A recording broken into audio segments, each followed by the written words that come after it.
एका व्ह्युअर्सने मला सांगितलं फोन करून की सर तुम्ही थोडंसं जी गोष्ट सांगते ती रंगवून जर सांगितली, चटपटीत सांगितली, जरा मीठ मसाला लावून सांगितली तर ऐकायला बरं वाटेल.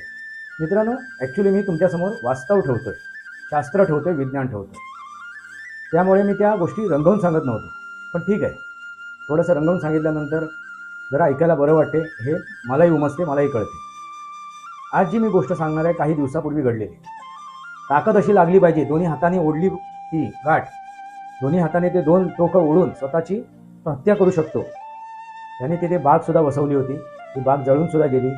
बऱ्याच काय काय घटना घडल्या. म्हणजे पैशीवाले व्यक्ती, धनाढ्य व्यक्ती आहे. ह्या पृथ्वी तळावरती किंवा या ब्रह्मांडामध्ये एकच गोष्ट कार्यरत आहे, ती म्हणजे ऊर्जा, विविध प्रकारच्या ऊर्जा. त्याच्यामध्ये पंचतत्व आलीत, अग्नी, वायू, जल, आकाश, पृथ्वी. ज्याने आपण बनलो आहे, जे ब्रह्मांडात आहे तेच आपल्या पिंडात आहे. आणि ह्याच 5 तत्वाने आपण बनलेलो आहोत. मित्रांनो, पुढची गोष्ट मी तुम्हाला सांगेन, थोडंसं रंगवून सांगण्याचा मी प्रयत्न करेन, बघूया कितपत जमते. सनातनी वास्तव. सनातनी वास्तव या माझ्या शृंखलेला सबस्क्राईब करा, बेल आयकॉन दाबा. माझे विचार पडत असेल ऐका, आपले विचार कमेंट बॉक्समध्ये मांडा.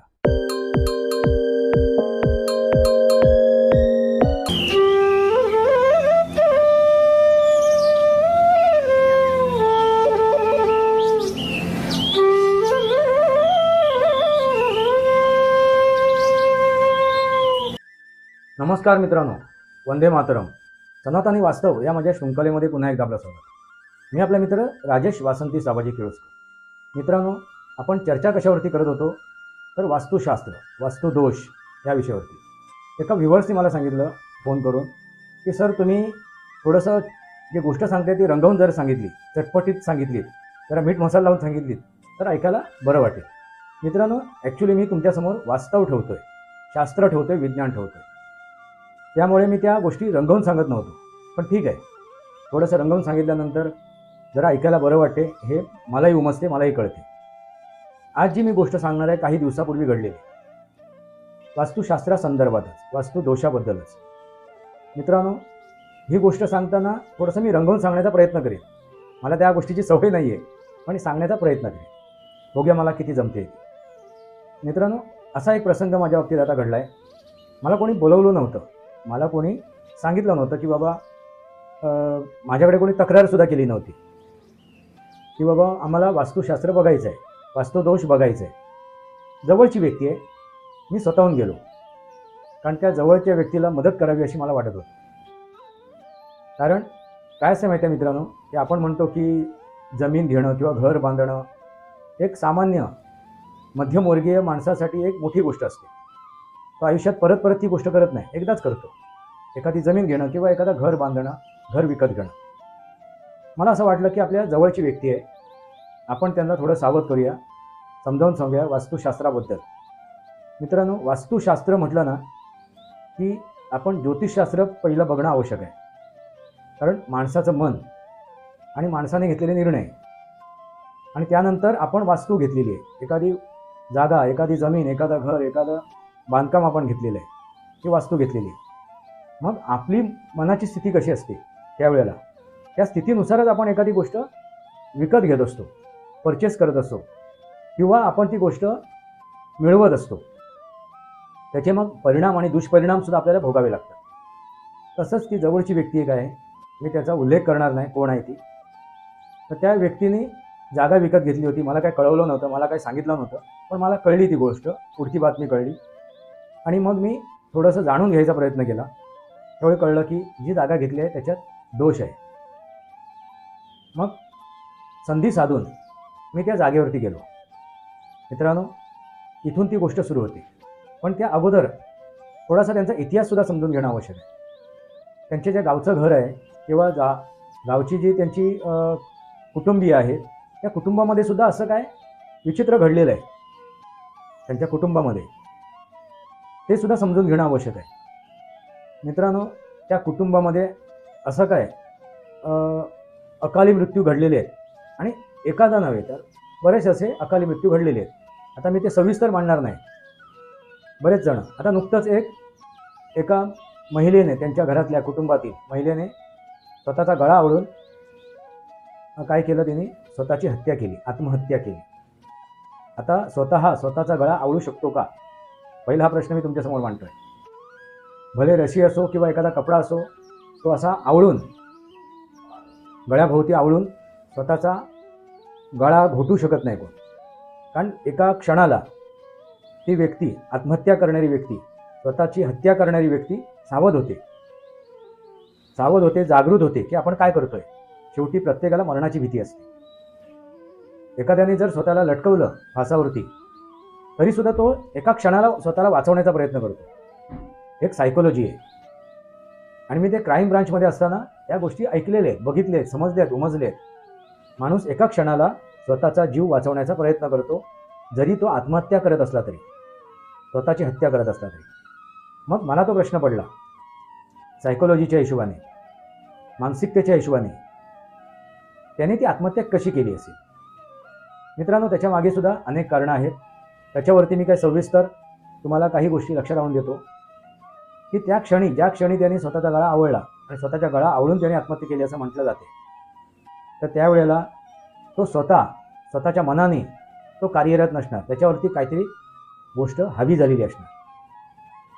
मग ती कुठली गोष्ट आहे, त्या कुठल्या गोष्टीने, त्या कुठल्या शक्तीने, त्या कुठल्या ऊर्जेने हे त्याला करण्यास भाग पडलं. आणि ताकद, मला सांगा तुम्ही, ताकद अशी लागली पाहिजे. दोन्ही हाताने ओढली ती गाठ, दोन्ही हाताने ते 2 टोकं ओढून स्वतःची हत्या करू शकतो, ही पहिल्यांदाच माझ्या ऐकिवात आहे.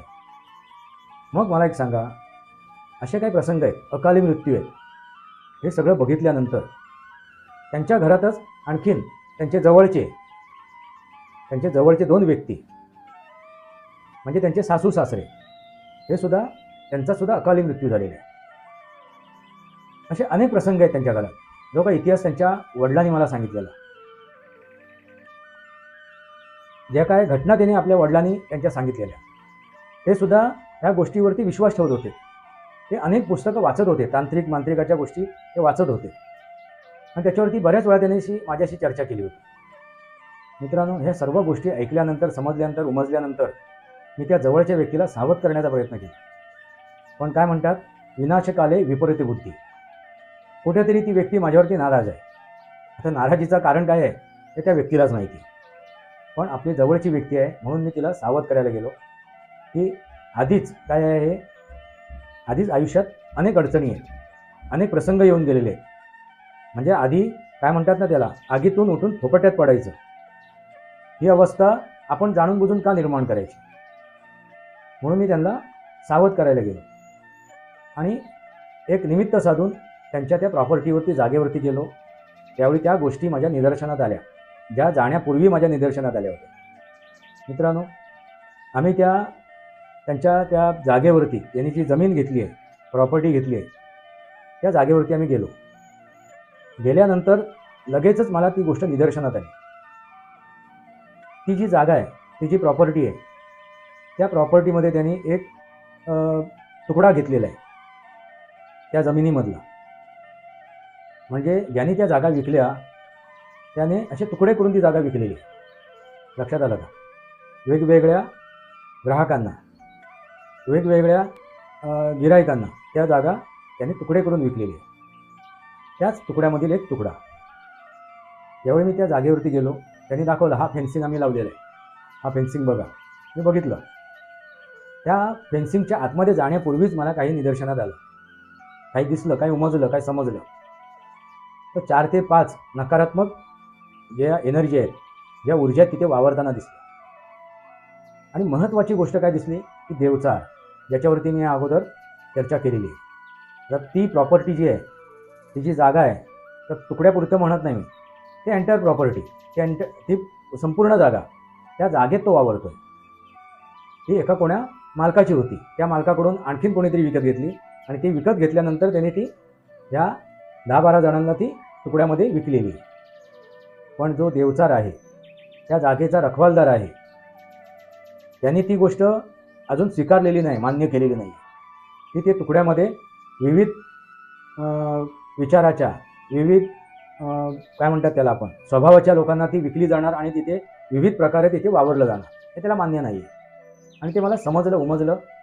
जेव्हा मी तिथे गेलो त्या जागेवरती, पहिल्यांदा मी त्या जागेत ज्यावेळी प्रवेश केला, त्यांच्या त्या गेटमधून, तर सुरुवातीलाच ती मला गोष्ट जाणवली प्रवेश केल्याबरोबर, की त्या जो राखणदार आहे, ज्याला आपण देवचार म्हणतो, जो तो वावरतो त्या जागेत, त्याला हे मान्य नाही आहे. आणि त्याचं अगदी स्पष्ट जे स्वरूप आहे, म्हणजे त्याच्या निर्णयाचं, ते मला तिथे स्पष्ट दिसत होतं. पाठीमागे, त्या जागेच्या पाठीमागे आणखीन एका व्यक्तीने जागा विकत घेतलेली आणि मोठी जागा विकत घेतली आहे. आणि तो डॉक्टर आहे तिथे. त्याने तिथे बागसुद्धा वसवली होती. ती बाग जळूनसुद्धा गेली. बऱ्याच काय घटना घडल्या. म्हणजे पैशीवाले व्यक्ती आहे, धनाढ्य व्यक्ती आहे. असं नाही की बाबा आज इथे नुकसान झालं आहे म्हणून तो दुसरं काही घेऊ शकत नाही. म्हणजे एक उदाहरण आहे, जिवंत उदाहरण आहे. मित्रांनो, ह्या गोष्टीकडे आपण नजरअंदाज करतो. एखादी गोष्ट आपल्याला स्वस्तात मिळाली किंवा कोणीतरी आपल्याला ती त्याचं वर्णन करून अगदी आपल्याला ते विकत घेण्यासाठी भाग पाडलं म्हणून आपण ती विकत घेतली. ह्या गोष्टीमुळे आपल्या आयुष्यात अनेक अडचणी येऊ शकतात. आपलं आर्थिक, शारीरिक आणि मानसिक नुकसान होऊ शकतं. तर ती मी गोष्ट सांगतो नक्की काय घडलं. आम्ही गेलो, गाडीतून उतरलो आणि मला एकदम थोडंसं माझं अंग जड झालं, डोकं जड झालं. मला जाणवलं काहीतरी इथे नकारात्मकता आहे, निगेटिव्ह आहे. ती एनर्जी, ती ऊर्जा जाणवली मला. जसजसं त्या जागेमध्ये मी पुढे जायला लागलो तसतसं त्याचा प्रभाव माझा समजायला लागला. मग त्या गेटमधून आतमध्ये आलो. आल्याबरोबर मला जाणवलं की इथे नकारात्मक ऊर्जा आहेत. त्याला आपण प्रेत आत्मा म्हणतात, प्रेत योनी म्हणतो, त्या आहेत. मग मी जाणून घ्यायचा प्रयत्न केला नक्की काय आहे. तर तिथे एक स्त्री पुरुष आहे.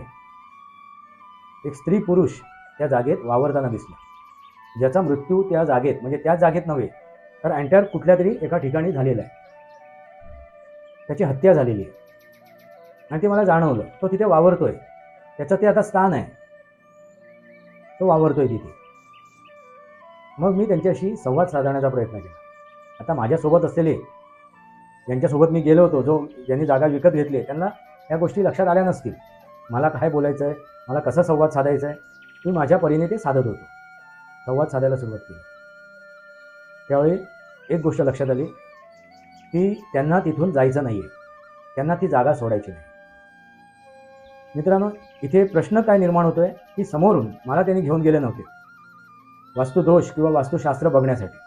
त्यावेळी मी खोलून ओपनली त्यांच्याशी काय बोलू शकत नव्हतो त्यावेळेला, त्या क्षणाला. पण जवळची व्यक्ती आहे म्हणून विचार केला की जसं वेळ मिळेल, जशी संधी मिळेल तसं आपण त्यांच्याशी चर्चा करू. पण सध्या तरी आपण ते बघून घेऊ नक्की काय चाललंय, नक्की काय आहे. तर ते दोन व्यक्ती मला दिसलेत, एक स्त्री आणि पुरुष. आधी ती एकदम माझ्या आडवी आली स्त्री, की तुम्ही इथे आधी कशाला आलात, तुम्हाला कळलं आमचं इथे वास्तव्य आहे, तुम्ही यांना सांगा ही जागा खाली करा, इथे आम्ही त्यांना काही करू देणार नाही आणि जर त्यांनी जबरदस्तीने केलं तर त्यांना यश लाभू देणार नाही. ते सांगतायत, ते चर्चा करतायत, माझ्याशी संवाद साधतायत एकदम. पण मला ती महिला आहे असं स्वरूप दिसते, तिचं पूर्ण आकृती मला ती दिसत नाही आहे, पण ती संवाद साधते माझ्याशी. मित्रांनो, तसंच तो पुरुष तिच्यासोबत असलेला, तिचा नवरा, म्हणजे ते पती पत्नी होते. त्यांची हत्या तिथे झाली होती फार वर्षापूर्वी. म्हणजे तिथे पूर्वी शेती वगैरे केली जायची त्या पूर्ण एंटायर प्रॉपर्टीमध्ये कुठेतरी. त्यावेळी त्यांची हत्या झाली होती आणि ते त्या प्रॉपर्टीचे हिस्सेदार होते. म्हणजे त्या कुटुंबाचे, जे मूळ कुटुंब असेल त्या कुटुंबाचे ते हिस्सेदार होते आणि त्या कुटुंबामधूनच त्यांची हत्या झाली. तो अगदी ओक्साबोक्षी रडायला लागला, जो पुरुष होता तो, त्या पुरुषाचा आत्मा माझ्यावर संवाद साधतोय. तुम्हाला कळलं, तुम्ही ओळखलं, आम्ही इतके वर्ष वाट पाहतोय, कोणीतरी आम्हाला समजेल, उमजेल, आम्हाला कुठेतरी तो न्याय मिळवून देईल. मित्रांनो, मी त्यांना म्हणालो, मी तुम्हाला इथे न्याय मिळवून द्यायला आलेलो नाही, मी समजून घ्यायला आलो आहे. कारण ही जी व्यक्ती आहे, जिने ही जागा विकत घेतली आहे, ती व्यक्ती जवळची व्यक्ती आहे. त्यामुळे मी तुम्हाला न्याय मिळवून द्यायला आलेलो नाही, मी तुमचं कोणतं काम करायला आलेलो नाही. बळजबरीने त्या गोष्टी मला करायला भाग पडू नका. मी एवढंच आहे की तुम्हाला इथून बाहेर पडण्याची किंवा मुक्त होण्यासाठी एक मार्ग दाखवेल. बाकीचं न्याय मिळवून देणं वगैरे हे माझ्या हातात नाही आणि आता परिस्थिती नाही आहे. बरीच वर्ष झाली आहेत, म्हणजे 100-150 वर्ष झाली आहेत आणि त्या एवढ्या वर्षात ते सर्व जर शोधायला गेलो, त्याच्या पडताळा करायला गेलो तर खूप मोठी गोष्ट आहे ती. तेवढं सहज सोपं नाही ते. त्यामुळे मी तुम्हाला ज्या प्रकारे तुम्हाला न्याय हवा आहे तो न्याय मिळवून देऊ शकत नाही. तर कृपा करा, मी त्यांना सांगतोय. नाही, तुम्ही मला न्याय मिळवून द्या. मी म्हणलं बघा, तुम्ही न्याय मिळवण्यासाठी हे जे काय तुमचं आयुष्य घालवता येते प्रेत योनीमध्ये, त्याच्यातून बाहेर पडून नवीन एक जन्म घ्या. मग तो कुठलाही असो जन्म, कुठल्याही योनीमध्ये जन्म असो, त्या जन्म मरणाच्या फेऱ्यामध्ये या एकदा, तुम्हाला न्याय मिळेल. तो न्याय मिळेल. तो न्याय त्या जन्म मरणाच्या फेऱ्यामध्येच तुम्हाला मिळेल, कुठल्या नाही कुठल्या स्वरूपात. ज्यांनी तुमच्यावरती अन्याय केला आहे त्याचा तुम्ही बदला घेऊ शकता. पण कधी, जर तुम्ही जन्म मरणाच्या फेऱ्यात आलात तर तुम्हाला ती गोष्ट साध्य करता येईल. आणि असं माझी त्यांची चर्चा झाली की आपण बघू, ठीक आहे, हरकत नाही, पुढे जाऊन मी तुम्हाला मदत करेन, बघू आपण कशा स्वरूपात आणि कशा तऱ्हेने. एवढं बोलतो तर आणखीन एक तिथे मला जाणवलं की काहीतरी एक विचित्र आहे, विचित्र प्रकार. आणि ती गोष्ट होती ना, ती थोडीशी अशी भयानक होती. मग ती तिथे जाणून बुजून आली होती. तिने तिथे घरोबा केला होता. ती जी ऊर्जा तिथे वावरत होती, ती ऊर्जा तिथे जाणून बुजून आली होती. कारण त्या जागेमध्ये कुठेही जागेचा वापर केला जात नव्हता. ती पडीक होती जागा. आणि ज्यावेळी एखादी जागा पडीक होती किंवा एखादं घर, एखादी वास्तू पडीक होती, त्यावेळी अशा शक्तींचा तिथे वावर होतो. तर येऊन उभी ठाकली आणि फिरी हसायला लागली.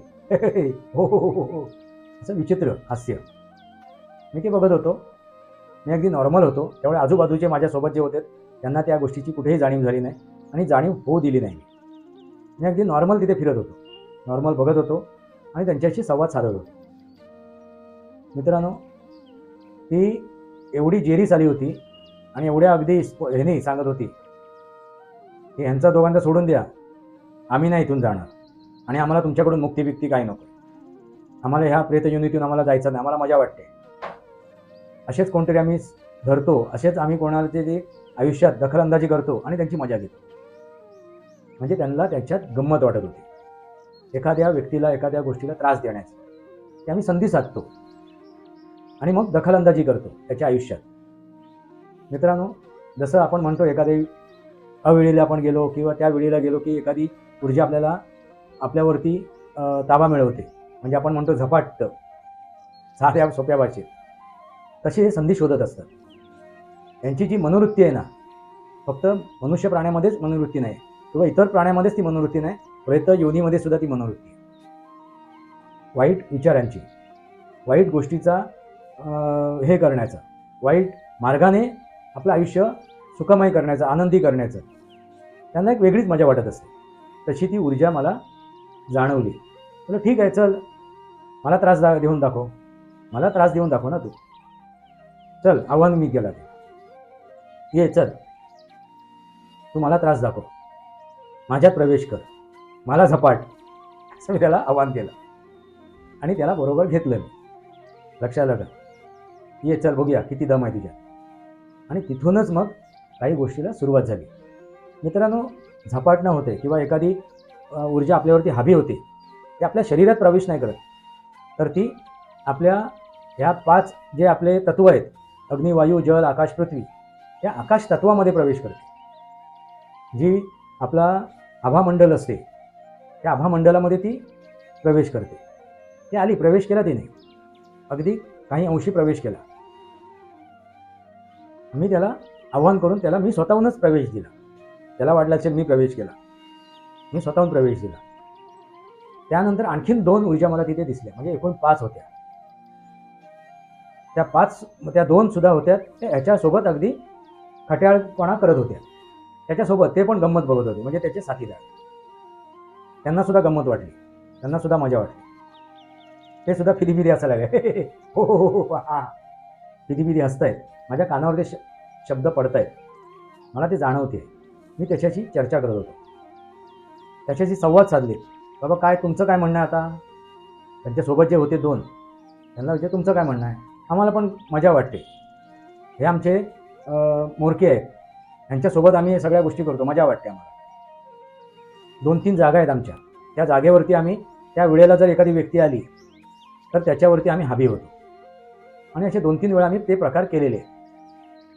परत कोणीतरी आम्हाला सोडवलं, काय झालं किंवा काय संधी झाली तर आम्ही परत इथे वावरतो या जागेत, त्या एंटायर प्रॉपर्टीमध्ये. हसतायत ते फिदी फिदी माझ्याबरोबर. काय करणार तुम्ही? आम्ही पण तुमच्यावर येतो, बघूया तुमच्यात काय ताकद आहे, काय दम आहे तुमच्यात, तुम्हाला आम्ही आता सोडत नाही. मग त्या दोघांना पण बरोबर घेतलं, म्हणजे एकूण तिघांनी त्या माझ्या आकाश तत्वामध्ये काही अंशी प्रवेश केला.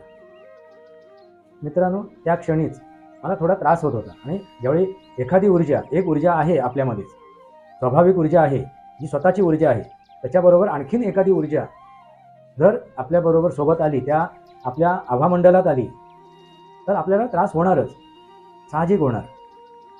मित्रांनो, तो काही अंशी त्रास होत होता. शेवटी मी सामान्य माणूस आहे, सामान्य व्यक्ती आहे. भले ती क्षमता, ती ताकद माझ्याकडे आज उपलब्ध आहे. आले ते माझ्यासोबत, मी त्यांना माझ्यासोबत घेतलं. मित्रांनो, ह्या पुढे काय घडलं ना, काय घडत गेलं, कसं काय घडत गेलं, हे सविस्तर मी तुम्हाला पुढच्या भागामध्ये सांगेन. त्या सर्वप्रथम ज्या मला 2 शक्ती भेटल्या, नवरा बायको, त्यांचं काय झालं आणि ह्या तिघांचं काय झालं, हे पुढच्या भागात मी सांगेन. मित्रांनो, आता याच्यावरती उपाययोजना करणं आवश्यक आहे. आता उपाययोजना मीच फक्त करू शकत नाही, तर ज्यांची ती जागा आहे, ज्यांची ती वास्तू आहे, त्यांनीसुद्धा साथ देणं आवश्यक आहे. कारण माझं ते कार्य नाही आहे आणि सतत मी ती गोष्ट करू शकणार नाही आहे. त्या रोखण्यासाठी 100% जर रोखायचं असेल तर समोरची जी व्यक्ती आहे, ज्या व्यक्तीची जागा आहे, वास्तू आहे, त्याला ते करावं लागणार आहे. त्याला ते चिरंतर काही काळ ती गोष्ट करावी लागणार आहे. त्याच्यावरती उपाययोजना करावी लागणार आहे. मी फक्त त्याला मार्गदर्शन करू शकतो, मी त्याला मार्ग दाखवू शकतो. मित्रांनो, हे विज्ञान आहे, हे शास्त्र आहे, हे समजून घेणं आवश्यक आहे. या पृथ्वी तळावरती किंवा या ब्रह्मांडामध्ये एकच गोष्ट कार्यरत आहे, ती म्हणजे ऊर्जा, विविध प्रकारच्या ऊर्जा. त्याच्यामध्ये पंचतत्व आलीत, अग्नी, वायू, जल, आकाश, पृथ्वी, ज्याने आपण बनलो आहे, जे ब्रह्मांडात आहे तेच आपल्या पिंडात आहे. आणि ह्याच 5 तत्वाने आपण बनलेलो आहोत. मित्रांनो, पुढची गोष्ट मी तुम्हाला सांगेन, थोडंसं रंगवून सांगण्याचा मी प्रयत्न करेन, बघूया कितपत जमते.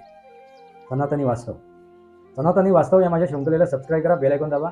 माझे विचार पडत असेल ऐका, आपले विचार कमेंट बॉक्समध्ये मांडा. तुर्तास इतकंच. भारत माता की जय, वंदे मातरम. जय भारत, जय महाराष्ट्र, जय सनातन.